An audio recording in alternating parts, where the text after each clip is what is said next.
Futebol Sem Fronteiras. O jogo jogado dentro do campo e fora dele. Bastidores, economia, política, turismo. O podcast do UOL para quem gosta de futebol internacional e tudo o que vai além de um simples grito de gol.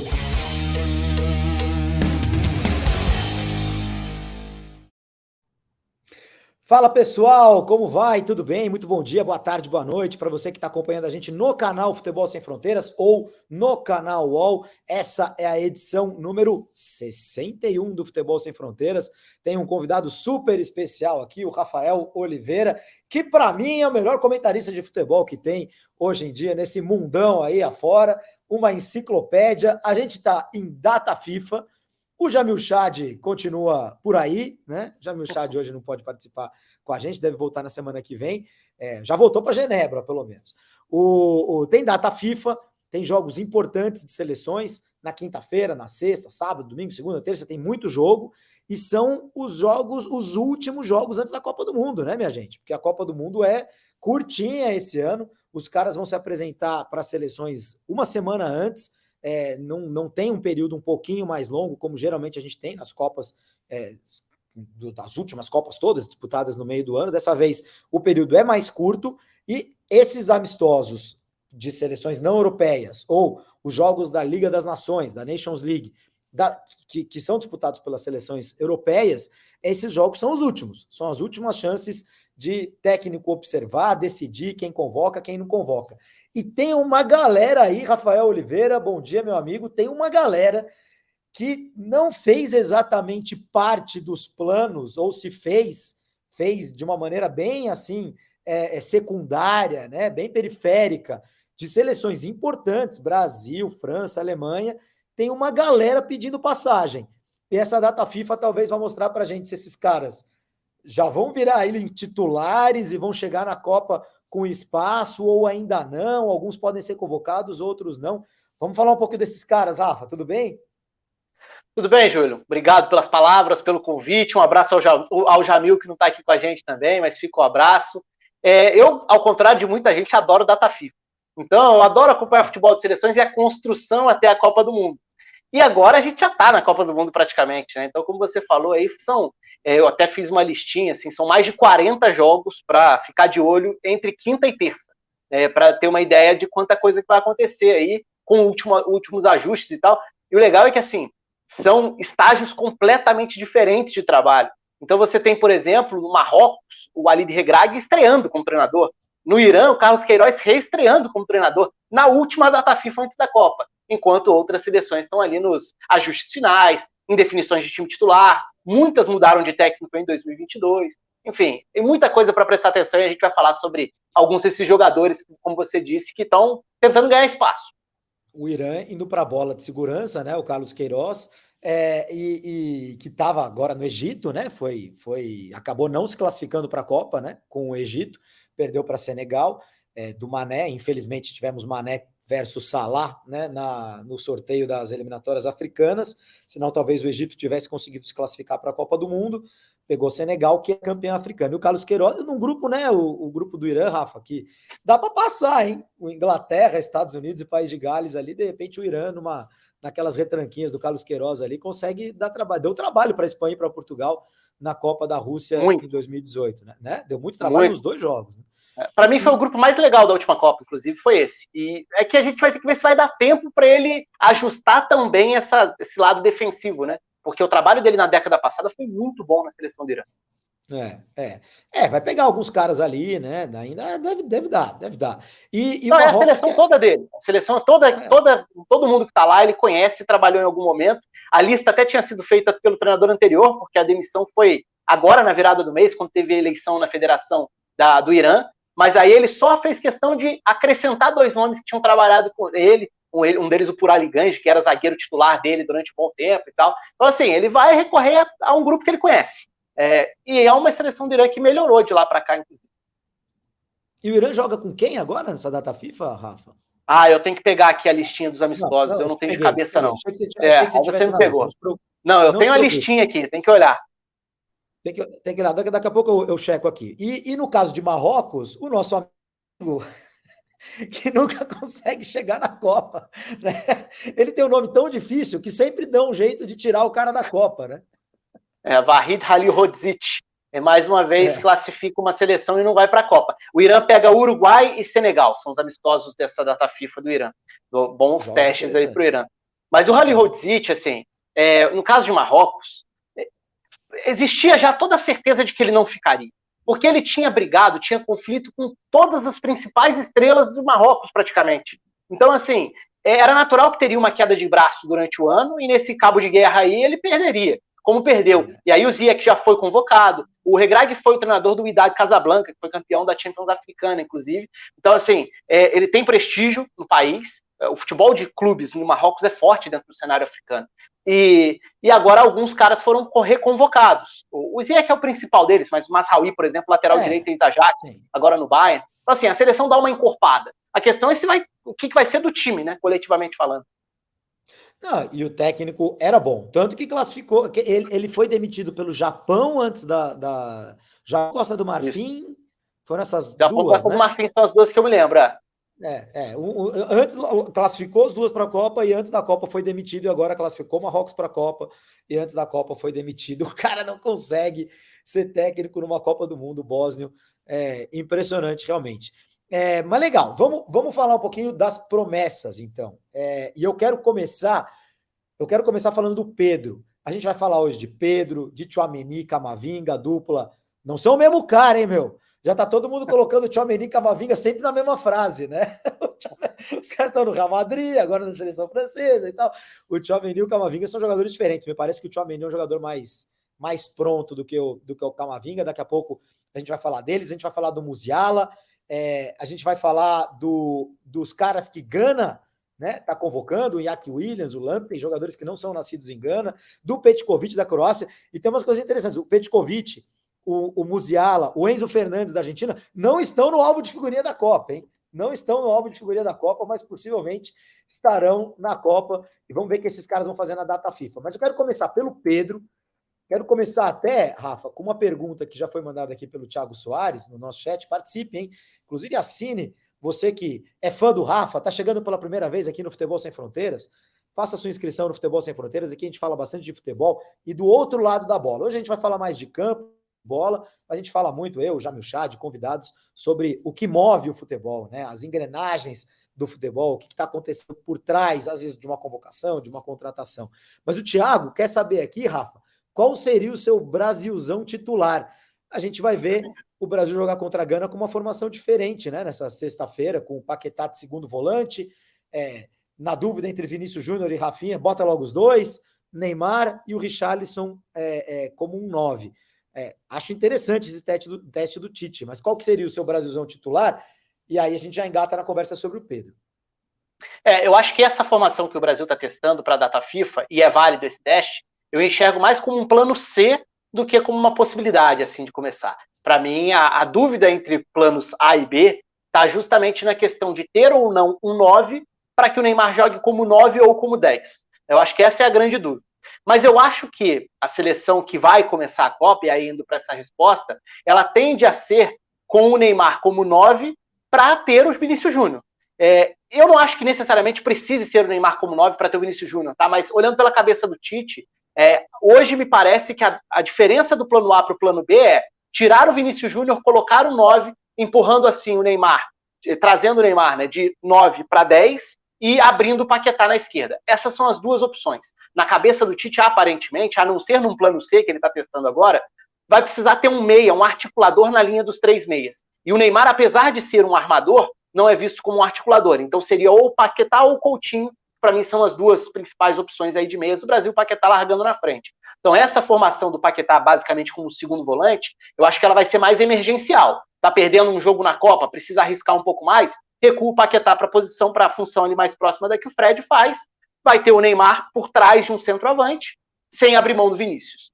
Então assim, indo para a resposta da seleção, eu acho que não tem tanta dúvida, porque a não ser com algum problema físico perto da Copa, vai ser Alisson, Danilo, Thiago Silva e Marquinhos, com o Alexandro na esquerda. Para mim, a reserva da lateral esquerda é o ponto mais alarmante da seleção brasileira. Para mim, a disputa é num nível bem abaixo. A gente fala da direita, mas as improvisações, as alternativas na direita me agradam mais que os reservas da esquerda. No meio-campo, Casemiro, Fred e Paquetá. E aí eu tô colocando o Paquetá como esse meia central, porque o Neymar vai ser o 9, com o Rafinha de um lado e Vinícius Júnior do outro. Acho que esse tende a ser o time do Brasil para a estreia da Copa. Eu ainda tenho dúvidas, viu? Se ele vai abrir mão do centroavante, principalmente porque o Gabriel Jesus virou o que virou nessa temporada, né? Com o Arsenal. O Richarlison bem ponta firme. Eu não sei, não. Eu acho que o Tite vai ter. A gente pode ver uma seleção sem o Vinícius Júnior, por incrível que pareça, porque eu acho que o Tite vê o Rafinha ali, né? Vendo o Rafinha mais profundidade pelo lado direito que os laterais não dão e o chute de fora da área, né? Eu acho o Vinícius Júnior mais jogador que o Rafinha, mas acho que no encaixe do Tite ali. Agora, se for para jogar com o Paquetá de segundo volante, eu preferia que fosse o Bruno Guimarães, que está machucado, não poderia jogar nessa sexta-feira, sentiu um edema lá na França, está lá, mas não poderia jogar. Mas se é para ir com o segundo ali, eu iria com o Bruno Guimarães, que eu acho que vai engolir o Fred ao longo da Copa. Mas vamos ver.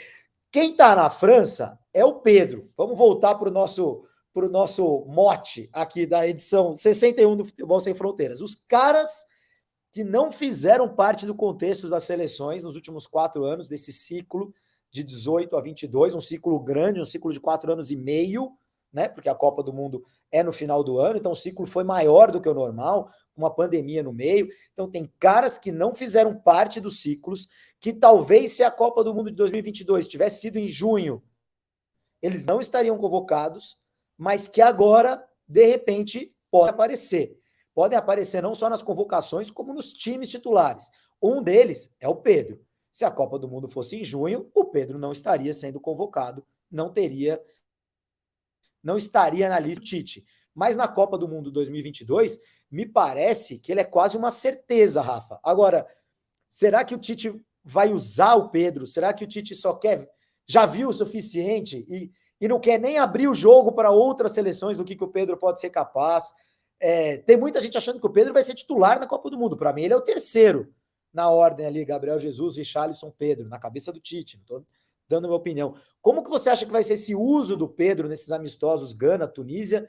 E se você também, como eu, enxerga já o Pedro com o pé e meio na Copa? Eu espero ver o Pedro em ação nessa data FIFA. Eu acho que é importante, apesar de eu valorizar também o dia a dia ali de treino, acho que é importante para a comissão técnica. A gente aqui não tem tanto acesso a essas impressões, mas eu acho que o Pedro está na Copa do Mundo também. Acho que a disputa tende a ser Pedro e Matheus Cunha, e por característica o Pedro é mais centroavante, porque apesar do Matheus Cunha ser visto no Brasil como um 9, um centroavante, às vezes muita gente fala, um centroavante nato, ele não é. O Matheus Cunha, ele na Olimpíada fez um papel de uma dupla de ataque com o Richarlison, mas se a gente pegasse como ele jogava no Hertha antes de ir pro Atlético de Madrid, ele jogava ou como 10 ou como ponta, ele era um armador, ele era quem voltava para carregar a bola de frente.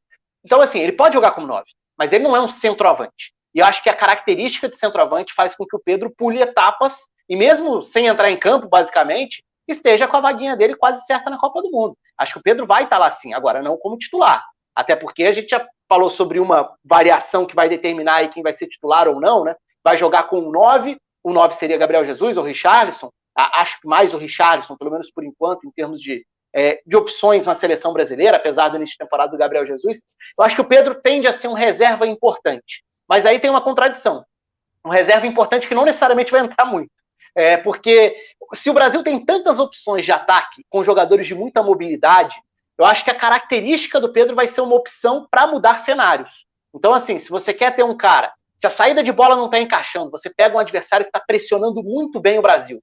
Ter um cara como o Pedro, que vai prender bola como pivô numa saída mais direta do Alisson, você não está conseguindo jogar. Não são muitas as seleções que tendem a pressionar o Brasil lá em cima, tá? Mas é um cenário. A Sérvia fez isso contra Portugal, por exemplo, nas eliminatórias. Pode ser, é um time extremamente físico. Um jogo de quartas de final contra a Espanha, isso pode muito bem acontecer. Sem dúvida, é uma das principais características sem bola da Espanha. Pressionar o campo inteiro. Pode ser. Usar o Pedro como esse cara que protege bem de costas, que faz a saída mais direta virar uma alternativa. Ou, outro cenário, tempo vai passando, você não consegue furar um bloqueio defensivo. Ter um cara com maior presença na área. Porque as diferentes opções de 9 do Brasil são todas de mobilidade. Por mais que o Richarlison tenha mais corpo, mais físico, ele também é muito mais rompedor do que o cara parado na área. Parado é modo de dizer, né? Mas o que é a referência? O Pedro dá isso. Eu acho até que testar o Pedro contra a Tunísia talvez seja mais interessante, porque a Tunísia é uma das seleções mais pragmáticas da África. É uma das seleções mais chatas mesmo de enfrentar. É uma seleção limitada tecnicamente, mas que costuma fazer jogos chatíssimos, porque são jogos muito fechados. Então, é uma seleção que costuma se defender um pouco melhor. Não sei até que ponto no amistoso vai encarar dessa forma, vai fazer teste também ou não. Mas acho que seria interessante ter o Pedro nesse cenário. É claro que o desafio na Copa tende a ser maior, mas acho que o Pedro tende a ser um reserva nesse sentido. Tem um ponto aqui levantado pelo Luiz Felipe. Se colocar o Pedro só para jogar nos minutos finais, ele não vai render tanto. Esse é um ponto, Luiz Felipe, mas o Pedro passou a vida no Flamengo jogando poucos minutos e rendendo, né? Tanto que todo mundo pedia: bota o Pedro, por que não botam o Pedro Gabigol? Por que não botam o Pedro Gabigol? E que ele, quando ele entrava, ele tinha lá 15 minutos, 20 minutos e rendia, deixava o dele. Então, acho que nesse aspecto dá para confiar, né? O Pedro não parece um jogador que precisa estar jogando os 90 minutos, precisa do ritmo. Agora, o Rafa, até para a gente passar para os próximos nomes, né? O Pedro joga de uma maneira no Flamengo, né? Ele é um 9, mas é um ataque muito móvel e não é um ataque com pontas, né? O Gabigol cai pela direita, o Everton Ribeiro às vezes, o Arrascaeta cai mais pela esquerda, mas quem aprofunda o jogo do Flamengo pela lateral é o Rodinei, né? Pelo lado é o Rodinei, pela esquerda, quem cai ali mais é o Arrascaeta, mas não é um ponta. E na seleção brasileira, ele jogaria, no momento em que o Pedro entraria no jogo, né, nesse cenário de precisa furar alguma barreira, tá precisando de um gol, certamente vão estar no campo dois pontas. Né? Certamente vai ter um jogador pela direita e um jogador pela esquerda. E o Pedro teria que ficar mais dentro da área mesmo, né? Saindo menos do que sai no Flamengo. Essa é a tua leitura? Você acha que encaixa do mesmo jeito? Você acha que isso pode atrapalhar e o Pedro não seria, nos 20 minutos de seleção, o Pedro do Flamengo? Como você enxerga esse encaixe tático aí? Eu acho que o Pedro já trabalhou, se a gente pensar no Flamengo desde o Jorge Jesus, o Flamengo teve treinadores que adotaram um jogo mais rígido, de posição mesmo, né? E o Pedro conseguiu render. Se a gente pensar que o Flamengo teve no Domi, no Paulo Souza, treinadores que trabalhavam com essa distribuição das peças no campo, que fazia com que o Pedro fosse, de fato, esse centroavante para preencher aquela casinha ali da distribuição, eu acho que ele rendeu também, porque ele entrega como esse cara que consegue ganhar duelos ali na área. É claro que a gente tem que lembrar que a gente tem a avaliação com os parâmetros de futebol sul-americano. Né? Não é um Pedro que consegue se impor contra qualquer adversário num cenário de Premier League, de Champions. É diferente, o desafio é outro. Mas eu acho que, em termos de função, ele pode fazer sim. Sobre a questão de ocupação do lado direito, eu acho interessante pensar que a gente falou sobre o Vinícius Júnior pode eventualmente sair do time, e um cara que parece que não vai sair do time, quer dizer, se ele sair vai ser para outro da mesma função, é o Rafinha, né? Porque como lateral direito do Brasil não vai ter essa função de ultrapassagem, de chegada ao fundo, o ponta pela direita vai precisar ficar aberto o tempo inteiro. Então, seja o Rafinha ou o Antony, que é o reserva imediato, eu acho que ali é menos provável que o Tite mexa. Mas não vejo um problema para o Pedro a questão do encaixe. O que falaram aí, acho que é legal, sobre ele jogar minutos finais, eu concordo com um aspecto. Eu acho que o Pedro é muito mais do que um jogador de abafa. O Pedro é um cara que tem uma influência no funcionamento do jogo que faz com que ele mereça, sim, ser observado os 90 minutos e não só quando a coisa aperta. Só que na seleção a concorrência é muito grande, é natural que ele fique para trás na fila. Ô, Rafa, para pegar o gancho, porque o jogo do Brasil nessa sexta-feira é contra a Gana, lá em Le Havre, na França, eu vou pegar uma pergunta do Evandro, que cita um dos jogadores que a gente ia falar, né? Que a gente já tinha combinado de falar, o Iñaki Williams. Gana, o curioso caso dos irmãos Williams, né? O Nico Williams na Espanha, o Iñaki Williams na seleção de Gana, né? E ele lembra dos casos dos irmãos Boateng, né? Um jogando pela Alemanha, o outro jogando por Gana, né? Também. O Iñaki Williams é aquele jogador do Atlético de Bilbao, né? Para quem não tá ligando o nome à pessoa, aquele jogador do Atlético de Bilbao que não perde um jogo, o cara nunca tá machucado, impressionante assim, mas também não mete gol, né? Mas também não faz gol. É impressionante como tem um divórcio com o gol, o glorioso Iñaki Williams. Foi convocado por Gana, o Lamptey, que nasceu na Inglaterra, também convocado por Gana. Essa seleção que vai enfrentar o Brasil e que na Copa do Mundo vai estar num grupo com Portugal, Uruguai e Coreia.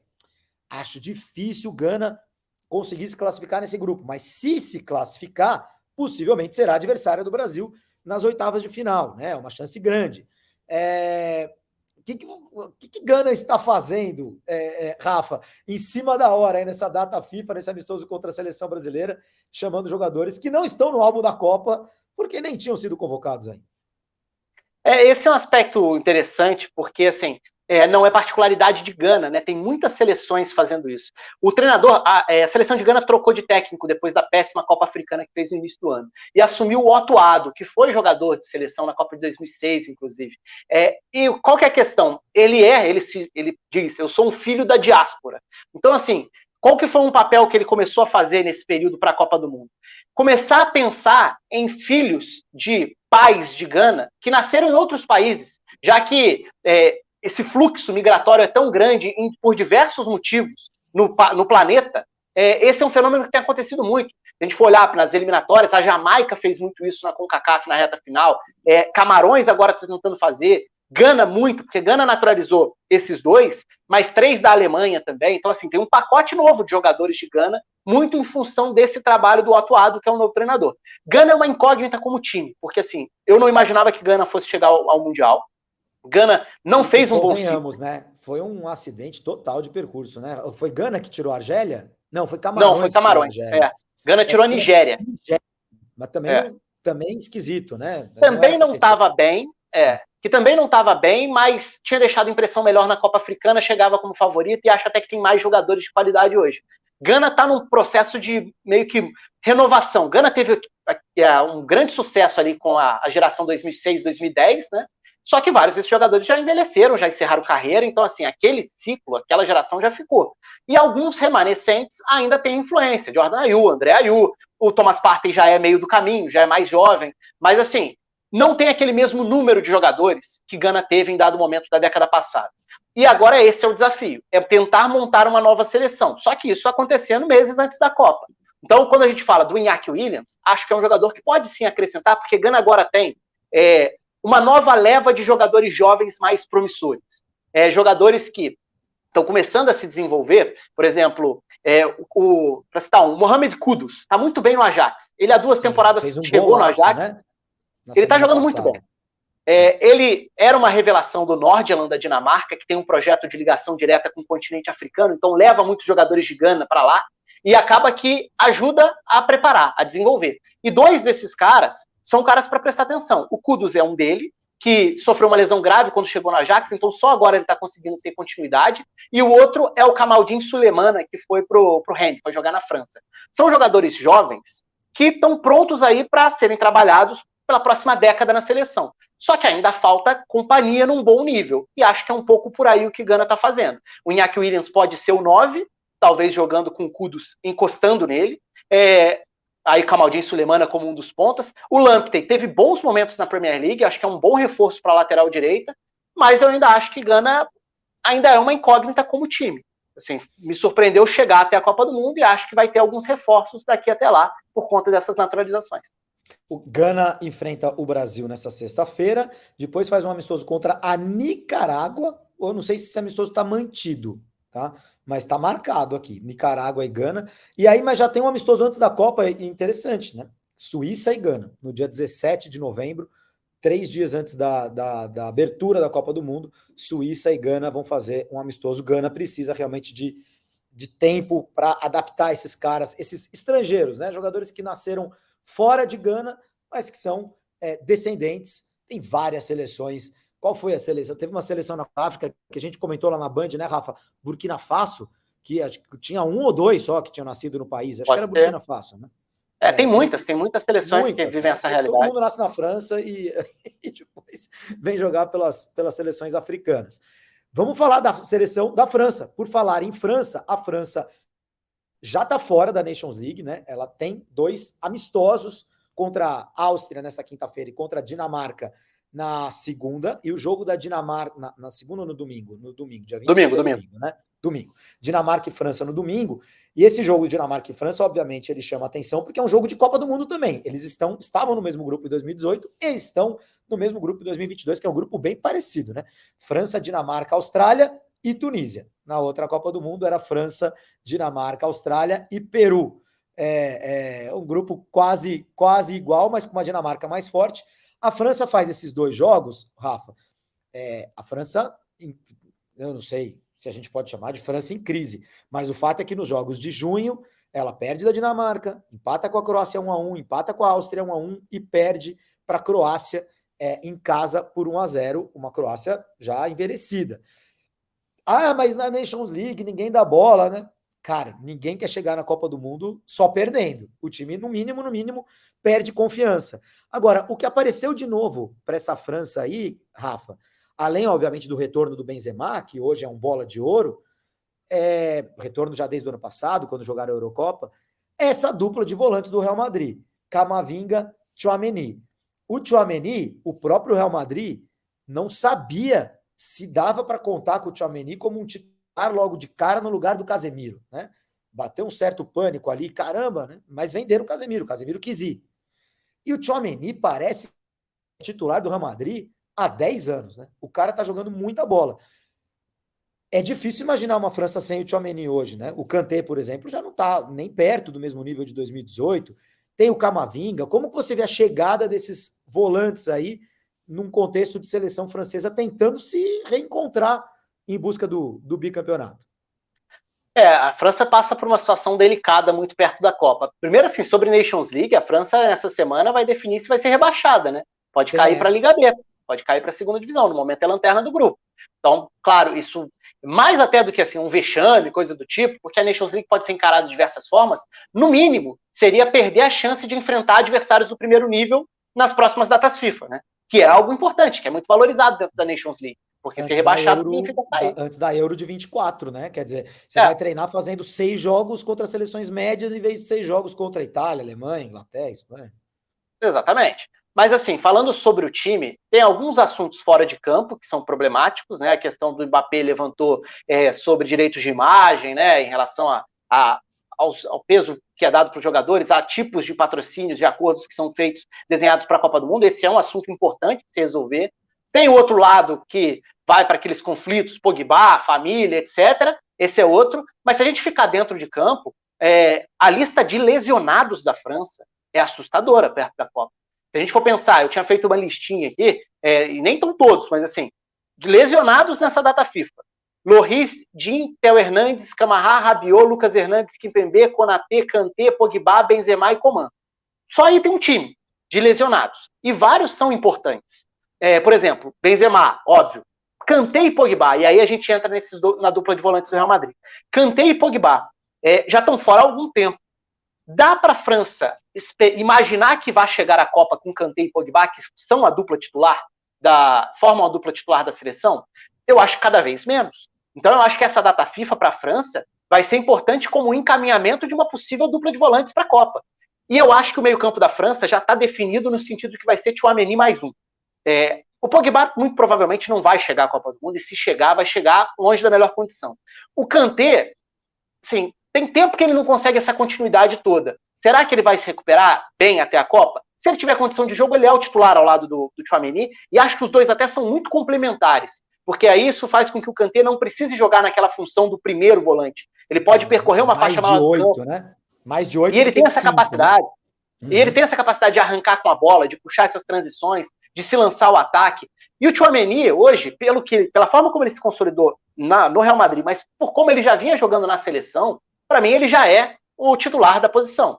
Agora, o Camavinga não é a primeira alternativa. Se a gente pensar que o meio-campo em tese titular era Kanté e Pogba, beleza, o Pogba saiu provavelmente da lista. Tchouaméni e Kanté. O Kanté não podendo jogar, na cabeça do Deschamps, quem geralmente joga é o Rabiot, que é bem questionável, inclusive.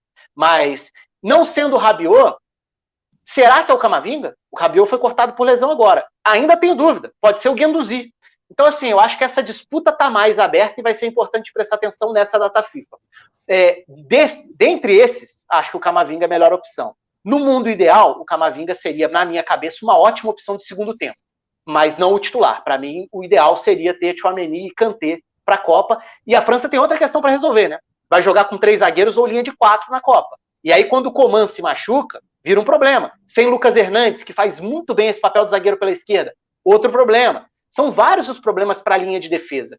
o Deschamps vinha jogando com 3 zagueiros. Eu acho que era um sistema que encaixava muito bem para ter o Griezmann com liberdade atrás de Mbappé e Benzema. Acho que o melhor desenho para o trio de frente é ter 2 alas, inclusive com o Coman podendo ser um deles. Só que o Coman tá fora, o Lucas Hernandes tá fora, tem um monte de gente machucada.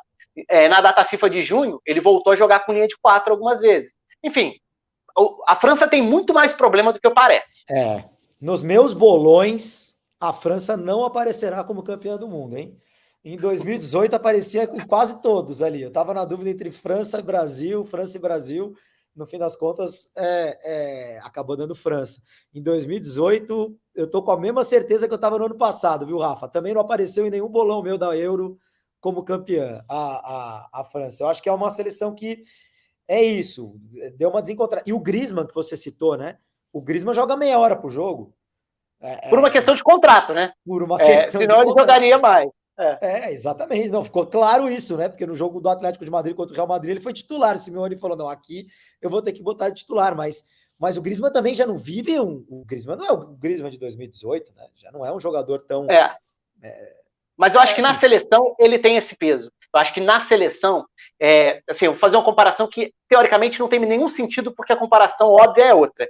Mas para mim, o Griezmann tem o papel da França que o Neymar tem no Brasil. Aí todo mundo vai falar, pô, mas é o Mbappé. Não, eu acho que é diferente. Eu acho que o Mbappé é muito mais essa flecha, e o cara que também pensa o jogo chegando, armando, é o Griezmann. O Griezmann tem uma influência muito grande na forma do time jogar. Por mais que o Mbappé seja o mais decisivo, e agora ainda ganhou o Benzema para esse trio espetacular. Então, na comparação de funções, eu vejo o Mbappé mais como o Vinícius Júnior, digamos, e o Griezmann mais como o Neymar, para falar um pouco do pensar o jogo, na influência para armar. Só que na influência fora de campo, o Mbappé é o Neymar, e é o Neymar na sua pior versão, né? O Mbappé, nesse ano, parece claramente a história de ter virado o dono do PSG, e o Messi e o Neymar, né, não deu certo para ele por enquanto, e o Neymar e o Messi assumiram outro tipo de postura, que não foi a do conflito, que foi a do jogar a bola, e acho que o Mbappé estava se preparando para uma guerra que não veio, e o Mbappé me parece que era um jogador mais importante para a França em 2018, poderia acontecer mais coisa boa com o Mbappé em 2018, como aconteceu, do que agora em 2022. Vamos ver o que vai acontecer com essa seleção na França. No mesmo grupo da França da Nations League está a Croácia, vai enfrentar a Dinamarca, vai ser um jogo meio que decisivo aí para ver quem vai se classificar para o Final Four da Nations League. Mas enfim, a Croácia com uma seleção envelhecida, mas o Modric parece que não envelhece nunca. Só que a Croácia parece ter encontrado uma solução para uma posição difícil para ela nos últimos anos, que é a posição do camisa 9, né, Rafa? Conte pra gente quem é esse cara que não está no álbum de figurinhas da Copa, mas que pode aparecer no time nesses jogos da seleção croata na Liga das Nações e que pode aparecer lá como titular na Copa do Mundo.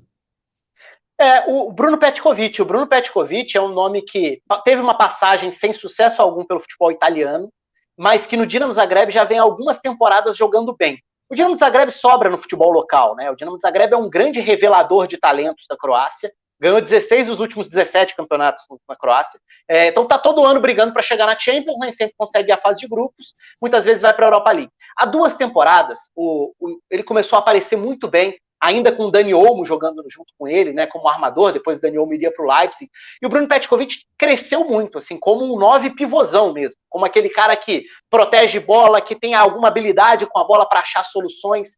E por que isso é importante? Por 2 motivos. A carência de opções da Croácia para esse setor, e principalmente, né, eu diria, porque se a gente for olhar a forma, e o segundo motivo antes, até para não esquecer, por ele ter jogado muito bem contra Milan e Chelsea. Então chega aquela coisa mas será que contra a elite ele vai se dar bem? Aí ele pega Milan e Chelsea nas 2 primeiras rodadas da Champions e é um dos melhores em campo. Então aí acho que tá um ponto que talvez mude o status dele para essa data FIFA. Aí voltando para o cenário da seleção. A Croácia tem uma seleção mais envelhecida em alguns setores, mas tem um meio-campo mais ajustado taticamente do que tinha antes da última Copa, quando chegava a Copa com opções, mas sem saber exatamente qual é a função do Modric, qual é a função na época do Rakitic, né, que agora já não está mais na seleção. E na Copa a coisa meio que se acertou, de forma surpreendente. Hoje eu acho que está muito mais desenhado, se a gente pegar o protagonismo do Brozovic na Inter, um dos melhores volantes do futebol italiano nos últimos 3, 4 anos, o tamanho do que tem o Modric jogando muita bola ainda, o Kovacic podendo ser um bom meio-campista complementando esse trio, esse setor da Croácia é muito forte. A Croácia ganhou opções na defesa, o Gvardiol surgiu para tentar rejuvenescer um pouco, como zagueiro pela esquerda, o Borna Sosa virou opção, é um lateral que cruza bem. O grande problema está no ataque. Tem o Perisic, que fez grande temporada passada na Inter, né, agora no Tottenham, para ser o ponta pela esquerda. A Croácia até chegou a testar em dado momento jogar com 3 zagueiros para explorar o Perisic de ala, mas pelo jeito vai com linha de 4 com ele como ponta. Mas o 9 não tem. Na última Copa era o Mandzukic, o Rebic tem diversos problemas até de relacionamento, então assim, além de fisicamente não jogar com frequência há um bom tempo, só sobrou o Kramaric. E o Kramaric não é exatamente um centroavante. No Hoffenheim ele geralmente joga como um segundo atacante, às vezes até como meia. Pode até jogar como ponta vindo da direita para dentro. Então faz falta essa presença, esse goleador. O cara para receber cruzamento do Borna Sosa, por exemplo, do Juranovic pela direita. E acho que o Bruno Petkovic nessa data FIFA pode ser usado e talvez ganhar status para virar um titular na Copa do Mundo. Acho que faria bem para a seleção da Croácia, porque falta esse jogador. É uma seleção que está no grupo com Bélgica, Marrocos e Canadá. Aliás, eu vou deixar os grupos da Copa passando aqui embaixo para quem está assistindo a gente, né? Para lembrar, né? E a ordem também do álbum de figurinhas. Mas o Petkovic não tá no álbum. Olho nele nesses jogos da Croácia contra a Dinamarca e contra a Áustria nessa data FIFA. A Croácia que já tem um amistoso marcado contra a Arábia Saudita no dia 16 de novembro. Né? Então é uma seleção finalista de Copa, né, minha gente? Não dá para ignorar uma seleção finalista de Copa do Mundo que tem o Modric, que todo mundo acha, não, mas uma hora acaba, né? Uma hora acaba a Champions League que o cara acabou de fazer, né? Inacabável o Luka Modric. Outro dia, numa conversa com o pessoal do Boteco, que você também já esteve lá recentemente, Rafa, eu falei, eu estava citando o Real Madrid, contratações, eu falei que o Modric era classe média. Eu falei, o Modric foi contratado como um classe média. Obviamente, ele se mostrou um fora de classe total, né? O Modric é um craque, um gênio. Mas no momento da contratação dele, o Mourinho que insistiu e o Real Madrid pagou para o Tottenham uma grana ali que todo mundo achou muito. Assim, ele não chegou com esse status de craque, de gênio, né? Mas chegou como reserva do Khedira. Pois é. Então, e o Modric depois, ao longo dos anos, obviamente, se mostrou um dos meio-campistas mais importantes da história do Real Madrid e, lógico, já fez uma final de Copa do Mundo com a seleção da Croácia. Vamos falar de mais uma seleção europeia forte, favorita. A Alemanha sempre tem que ser considerada favorita, apesar da última Euro, apesar da última Copa, apesar dos últimos resultados. Joachim Löw já não está mais lá, né?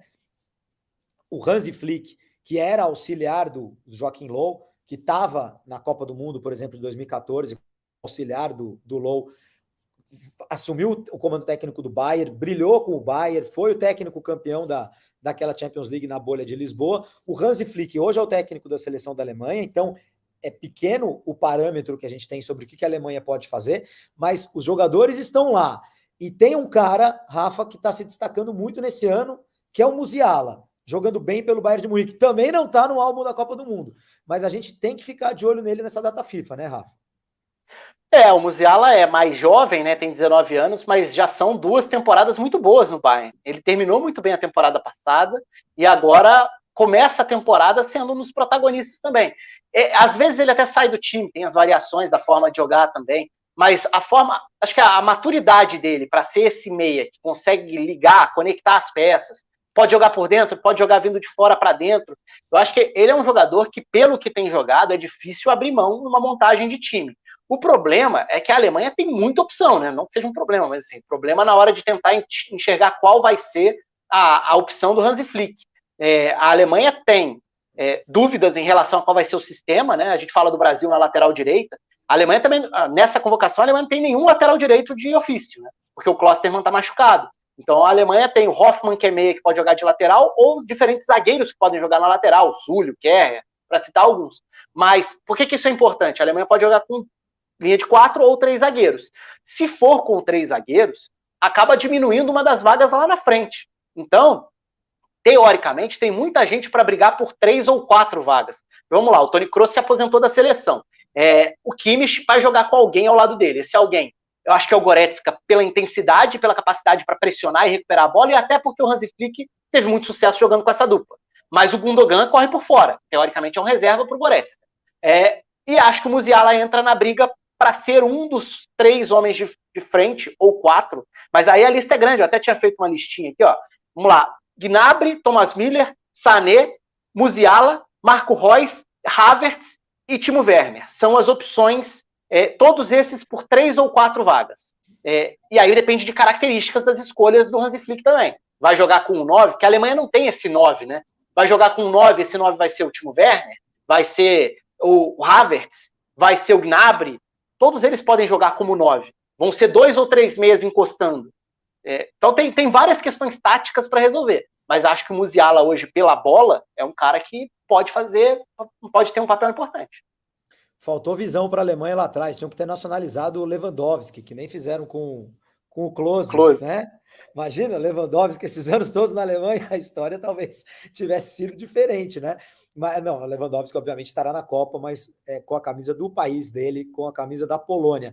Ô Rafa, essa lista de nomes da Alemanha que você passou me lembra um pouco o Brasil de 18, de 19, muita gente boa, nenhuma excepcional, nível muito parecido. Claro que o Thomas Müller tem uma história excepcional, né? O Thomas Müller é daqueles jogadores que quando veste a camisa da seleção da Alemanha, alguma coisa acontece.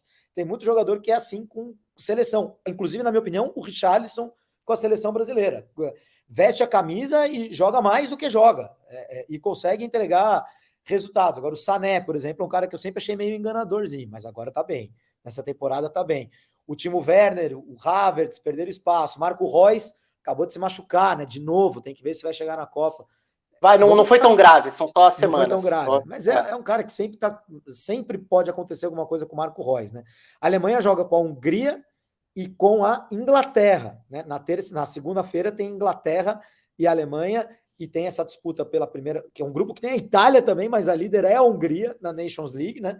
E tem essa disputa pela vaga, mas por encontrar, tem essa história de encontrar time, né? A Itália não está na Copa, mas a Alemanha ainda precisa encontrar um time, e vamos ficar de olho no Musiala, então, que é jovem, mas nessa data FIFA pode carimbar, de repente, a presença dele na Copa do Mundo pela seleção alemã. Para a gente sair da Europa, se despedir da Europa, eu vou falar de 2 jogadores que vão acabar se enfrentando. Vou juntar numa coisa só. Um da Bélgica e um da Holanda. Bélgica e Holanda estão no mesmo grupo da Nations League, vão se enfrentar, possivelmente num jogo valendo vaga. Tem Polônia e Holanda antes, né? A Bélgica joga com o país de Gales. Se a Holanda não ganhar da Polônia, aí Holanda e Bélgica farão um jogo na semana que vem, no começo da semana que vem, para decidir a primeira colocação do grupo. Esse é o cenário mais provável. A Holanda do Van Gaal, que deu uma cacetada na Bélgica no jogo lá de junho, né? A Bélgica, o Hazard não está bem, tem o De Bruyne ainda, o Lukaku ainda não se encontrou, a Bélgica, o Mertens já não está. Quer dizer, a Bélgica perdeu jogador. Aquela geração de ouro da Bélgica está se desfazendo, Rafa. E a Holanda vem com um time mais jovem, comandado por um técnico super experiente, que é o Van Gaal. Eu queria que você falasse dessas duas e dos 2 jogadores de cada uma que a gente precisa olhar nessa data FIFA e que, de repente, podem ter uma presença importante lá na Copa. Sobre a Bélgica primeiro, então. A Bélgica, nessa data FIFA, nem tem o Lukaku, né, por lesão. Então, assim, sim, tem uma lacuna para preencher, que é a desse centroavante. E a Bélgica, o Batshuayi é o atacante reserva da convocação. Está longe de ter o nível do Lukaku. E aí existe a possibilidade da Bélgica jogar de outras formas, né? A gente já viu o De Bruyne jogar até como 9, inclusive contra o Brasil no primeiro tempo da Copa do Mundo de 2018. Hoje, a estrutura da Bélgica continua a mesma. 3 zagueiros, 2 volantes, 2 alas, 2 meias e um atacante. A questão é que, na Copa passada, existia mais a possibilidade, até pelo momento do Mertens, que era melhor, do De Bruyne jogar na dupla de volantes para que Mertens e Hazard encostassem no Lukaku. Contra o Brasil, o De Bruyne jogou mais avançado, é claro, com outras peças na época que nem fazem mais parte dos planos, né? Fellaini, Dembélé, esses caras já viraram a página, já não estão mais. Então, assim, a Bélgica está num processo de tentativa de encontrar outras opções, e principalmente quando a gente olha desse meio para frente, eu acho que a principal do momento é o De Ketelaere, que é o meia do Milan, que está deixando uma impressão muito boa nesse início de temporada. Como um meia, no sistema do Milan, que é um 4-2-3-1, ele joga atrás da referência, né? Então, assim, esse 10. Na seleção e na Bélgica, por clube, ele chegou a jogar até de lateral, de ala, ele jogou tudo quanto é função. Então ele é um jogador versátil, o próprio Roberto Martins já falou disso também. Acho que é uma opção, se a gente considerar que o Mertens saiu da Itália, agora está jogando no futebol da Turquia, ainda tem mais prestígio, mas com o Lukaku sem ser opção, é possível que o De Ketelaere jogue até como 9, em outros funcionamentos da Bélgica. Acho que é um cara para prestar atenção, porque tem muita qualidade conduzindo a bola, é aquele falso lento, aquele jogador que parece não ter tanta mobilidade, mas que bota a bola na frente e é difícil parar. É um nome legal para prestar atenção na Bélgica, que está tentando renovar alguns setores. Ele fez um jogo tremendo, né, Rafa? Para quem não se lembra, ele fez um jogo tremendo com a camisa do Bruges contra o PSG na Champions passada, né? Um jogo da primeira fase, né? Que era aquele grupo que tinha PSG e City, se não estou enganado, era PSG e City, né? Foi. Estavam no mesmo grupo. Foi o primeiro jogo do trio, Neymar, Mbappé, Messi. Jogaram em Bruges e o De Ketelaere fez uma grande partida ali, né? E agora ele tá no Milan. Ele me lembra um pouco o Kaká. Não te lembra um pouco o Kaká? Sim, pelo porte. Pode ser, acho que por ser um 10 mais segundo atacante do que exatamente esse armador de time atrás que conduz a bola. Nesse sentido, acho que faz sentido a contratação, além de jogar nessa função no Milan, talvez aproxime também. Mas eu acho que é um jogador bem promissor, assim, para prestar atenção. Eu acho que ele pode ganhar espaço. Apesar de eu achar que, assim, essas referências da Bélgica vão chegar à Copa do Mundo como titulares, e o Hazard na seleção geralmente joga melhor mesmo. Geralmente corresponde. Então, assim, ainda acho que o trio ofensivo da Bélgica na Copa vai ser Hazard, De Bruyne e Lukaku, a não ser em caso de lesão. E o Mertens é a primeira opção. Agora, o De Ketelaere pode ganhar espaço, e o Trossard é outro nome que eu acho que, pela forma como ele tem rendido em várias funções no Brighton, principalmente antes da saída do Graham Potter, que foi para o Chelsea, é outro cara que pode ganhar minutos na Copa do Mundo. Vamos ver, a Bélgica enfrenta Gales e enfrenta a Holanda no domingo, né? Eu falei no começo da semana que vem, mas não é no domingo esse jogo. E a Bélgica já tem amistosos marcados contra o Iraque e o Egito. Vai todo mundo fazer um monte de amistosos no Oriente Médio ali, obviamente, antes da Copa do Mundo. Então a Bélgica joga contra Iraque e Egito antes da Copa. A Alemanha tem um amistoso marcado contra Omã. Agora, no domingo tem Holanda e Bélgica. O De Ketelaere tá no almo da Copa, hein? É o figurinha número 12 da Bélgica, eu já tenho, o De Ketelaere. E o outro que o Rafa destacou, que joga pela Holanda, que é cadê o número dele aqui? Peraí, eu quero falar o nome. O número 19 de Netherlands. Aliás, eu estou chamando de Holanda, mas agora oficialmente é Países Baixos, né? Mas eu vou chamar de Holanda. Me desculpem, gente, vai ser para sempre também. A Holanda. Não dá. É Holanda. Nosso bravo herói Netherlands. O Cody Gakpo, né? Cody Gakpo. Conte sobre o Gakpo, porque esse cara, Rafa, tá arrebentando no começo da temporada lá na Holanda. Tá, e aliás, sobre o nome dele, né? Em holandês, é que assim, só como curiosidade meio inútil pra gente, mas que vale. Em holandês o G tem som de R, né? Então lá é Gakpo. Mas como a gente também não fala Van Gaal, não fala nenhum nome só para curiosidade. Mas então a gente fica com o Gakpo mesmo.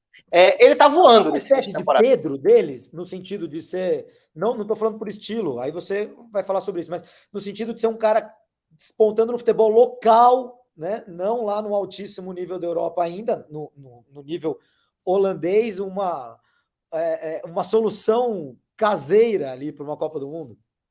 A diferença é que a Holanda costuma olhar mais, até porque a Holanda revela muito, né? Então a Holanda sempre tem seus jogadores, assim, despontando no próprio país, antes deles irem para as principais ligas. E essa é até uma curiosidade, assim, do Gakpo, porque o Van Gaal, na última janela, ele falou pro Gakpo, se eu fosse você, eu não mudava de time agora, não. Continua no PSV, depois da Copa você muda de time, porque você vai comprometer a minutagem que você tem, o ritmo, a confiança que você tá, e isso acabou atrapalhando, de certa forma, um movimento de mercado que era provável.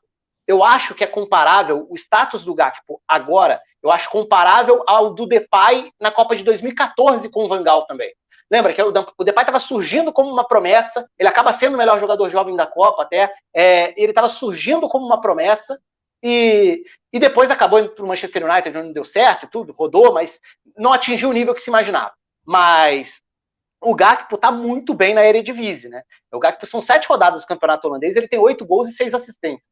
Assim, é impressionante a capacidade de gerar situações de gol, também em bola parada. No fim de semana ele deu 3 assistências, acho que 2 ou 3 de escanteios até. Mas é um ponta, geralmente pelo lado esquerdo, e aí tem que ver como o Van Gaal vai encaixar, porque a Holanda tem jogado com 3 zagueiros, e a Holanda joga com um meia de muita chegada atrás de uma dupla de frente.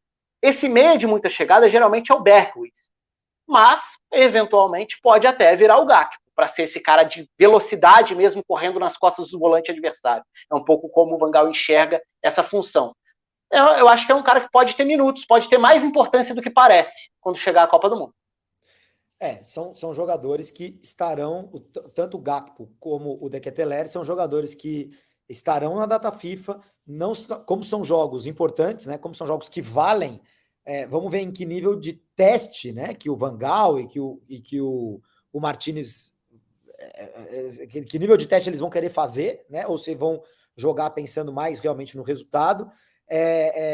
Mas são nomes aí para a gente ficar de olho que podem não só estar nas convocações de Holanda e Bélgica para a Copa do Mundo, como podem também estar na Copa do Mundo como titulares, né? De repente assumindo uma posição de destaque nos times deles. E para a gente encerrar, saindo da Europa, a gente já falou de Pedro na seleção brasileira, um ilustre desconhecido para o resto do mundo. Tchouaméni, Camavinga, dupla do Real Madrid, talvez seja a dupla titular da França. Do Musiala, jovem na Alemanha, De Ketelaere, do Gakpo. A gente falou do Bruno Pektikovic, o número 9, que a Croácia talvez tenha encontrado, dos estrangeiros que Gana pode levar para a Copa do Mundo. Faltou falar do futebol sul-americano, faltou falar da Argentina e o Enzo Fernandes, jogador que foi bem no River e que acho que está bem melhor no Benfica nesse começo de temporada do que se imaginava, né, Rafa? Assim, para cair de cara no futebol europeu e já funcionar tão rapidamente. O Enzo Fernandes ganha a primeira chance dele na Argentina. Como que você vê o encaixe do Enzo Fernandes e onde esse menino pode chegar? Eu acho que é um início de destaque mesmo, quando a gente pensa na seleção da Argentina. Eu acho que o meio-campo acho que a seleção titular da Argentina está bem definida, com algumas possíveis variações, mas acho difícil que o Enzo Fernandes consiga logo de cara entrar no time. Mas essa é uma data FIFA que ele pode ganhar pontos para chegar à lista da Copa do Mundo. E aí tentar virar aquele cara, como acontece muitas vezes, que pelo embalo recente pede passagem.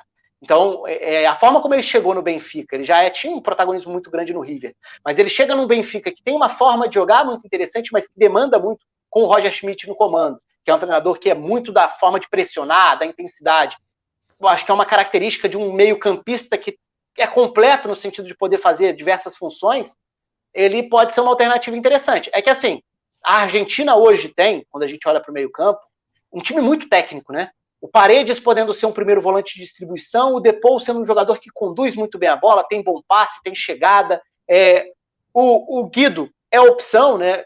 Mais direta ali para essa faixa central. Aí você pensa no Di Maria como um dos caras abertos, do outro lado um Lo Celso que sabe articular o jogo de fora para dentro. Eu acho que a Argentina está mais ou menos definida com essas opções de meio campo.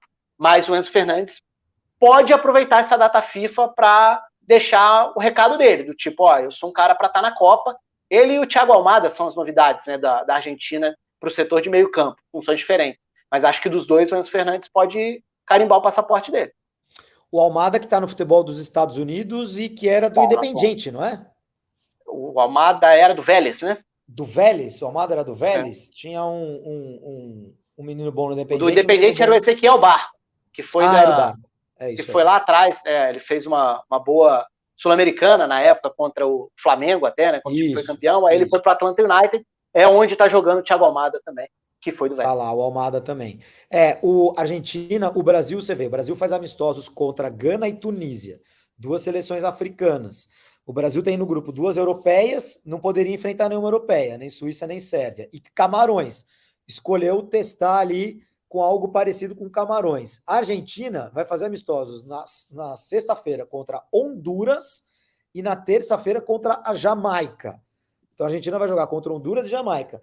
E aí, se você olhar para o grupo da Argentina, México, Arábia Saudita e Polônia, obviamente a Argentina está de olho no estilo CONCACAF ali do México. Agora, gente, Honduras e Jamaica não estão nem na Copa, né? Gana e Tunísia pelo menos estão na Copa, as seleções que o Brasil vai enfrentar, né? A Argentina pega duas seleções muito fracas mesmo. Não sei que tipo de teste pode ser feito. Talvez seja a chance mesmo para jogadores como o Enzo Fernandes, né, de repente brilharem em jogos contra seleções tão fracas e carimbarem passaporte na Copa do Mundo. A Argentina tem um jogo também contra o Emirados Árabes Unidos no dia 15 de novembro, 5 dias antes da abertura da Copa do Mundo, a Argentina faz um amistoso por lá. Realmente, né, Rafa, eu sempre que eu olho esses amistosos antes da Copa, eu falo, por que essas seleções grandes, Brasil, Argentina, Alemanha, perdem... É claro que tem uma situação sui generis nessa data FIFA, que é os europeus estão lá disputando a Nations League, mais uma vez, né? Já não é mais nem sui generis, já é o que acontece sempre agora. Mas o que adianta você ficar pensando tanto em Camarões, em México e tal, quando na verdade a Copa de Brasil, Argentina, vai ser definida nas oitavas, nas quartas de final. O melhor é você pensar no cruzamento, né? Quer dizer, fazer todo tipo de leitura possível sobre a Dinamarca, né, que é uma possível rival da Argentina nas oitavas de final. Né? Não dá para enfrentar a Dinamarca, mas jogar com Jamaica e Honduras, convenhamos, hein, Rafa? Não vai mudar muita coisa para o nosso Scaloni. Eu acho que depende muito da estratégia, né? Assim, tem muita coisa de tentar achar semelhanças na forma de jogar. Não acho que seja o caso, acho que não tem nada a ver, até porque o treinador do México é o Tata Martino, que está muito questionado, inclusive, mas tem muito mais a ver com a escola da própria Argentina, né? Honduras eu acho até um amistoso perigoso de se marcar nessa altura, porque é uma seleção muito dura de enfrentar, muitas vezes violenta, e aí você pegar numa reta final de preparação de uma seleção que talvez nem queira adversários tão fortes, porque a Argentina está tão de bem com a vida, né? A Argentina está embalada, a Argentina talvez não queira super testes, ela quer só botar ritmo de jogo, né? Para fazer, né? Se pudesse começar a Copa ontem, melhor. É, né? Isso. E mais assim, talvez testar alguns jogadores, ver como esse jogador vai sair na seleção, mas sem precisar enfrentar um time a fim de jogo e tudo. Então vai muito de caso para caso. Às vezes você quer esconder mais jogo não enfrentando seleção de Copa, também faz parte do negócio. Porque, por exemplo, você vai testar, vou pegar o Brasil. O Brasil vai testar uma variação para os momentos em que esteja no desespero para atacar. Vai testar isso contra uma seleção que pode enfrentar nas oitavas ou nas quartas? Não sei até que ponto é interessante, porque você, de certa forma, já está fazendo o adversário entender no jogo qual é a variação.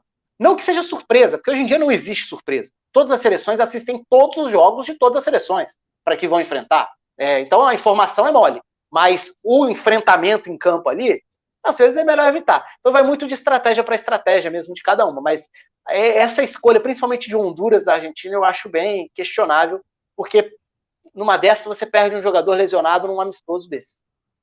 Ô, Rafael, para a gente encerrar o nosso Futebol Sem Fronteiras de hoje, aliás, você que está nos acompanhando, assine o canal do podcast Futebol Sem Fronteiras, acompanhe a gente no canal UOL também todas as quintas-feiras, e até respondendo alguém que perguntou no Twitter, tem no Spotify, sim, tem no Spotify, tem no Apple Podcast, Google Podcasts, tem em todas as plataformas de podcasts, o podcast Futebol Sem Fronteiras está lá, o podcast entra nas quintas-feiras nas plataformas, né? E aqui a gente faz no YouTube o ao vivo, né?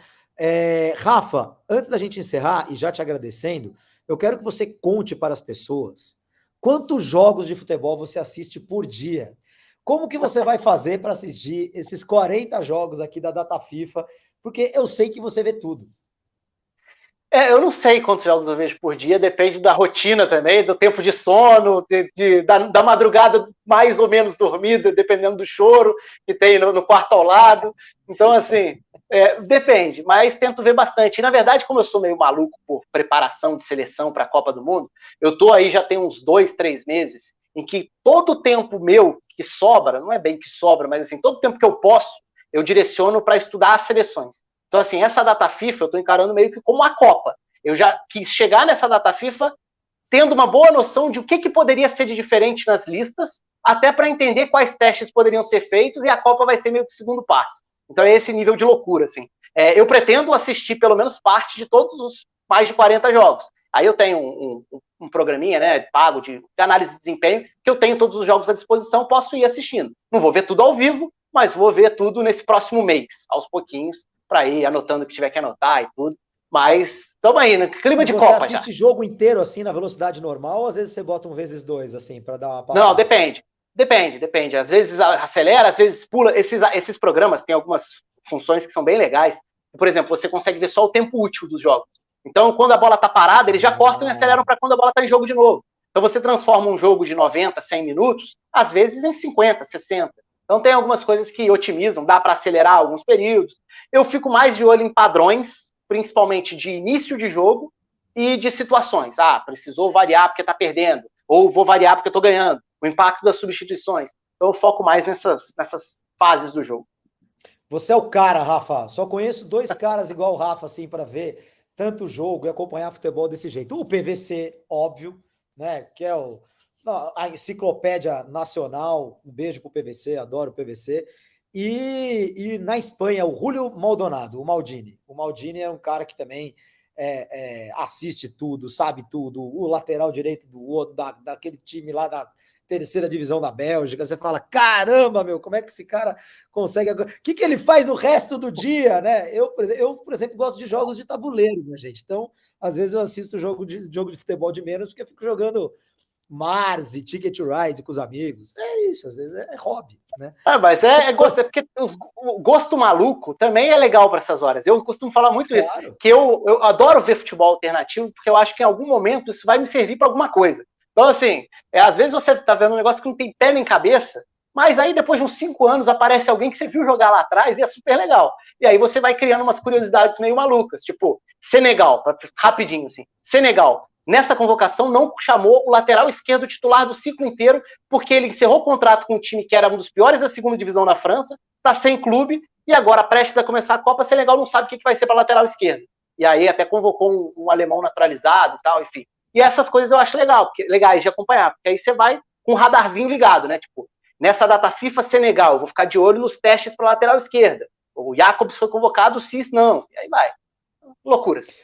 Você vai a loucura não, é o profissionalismo. Você é o cara, repito. O Rafa estará comentando a Copa do Mundo na Rádio Bandeirantes e também aqui no canal UOL. Lógico, eu estarei no Catar, Rafa vai estar aqui, mas estaremos coincidindo em alguns programas com o comando de Domitila Becker, com certeza, com Walter Casagrande Júnior participando também.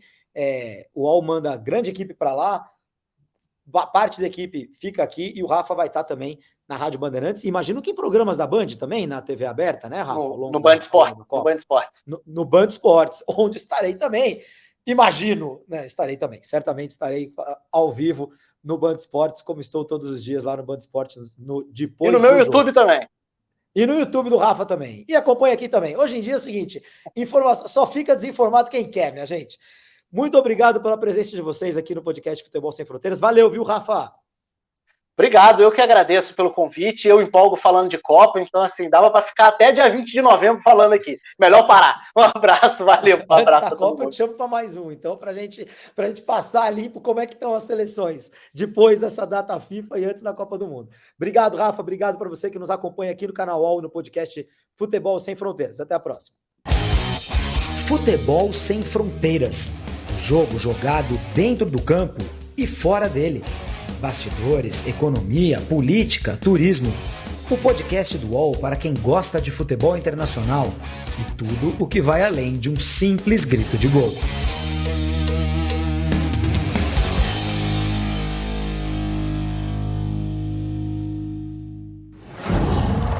UOL.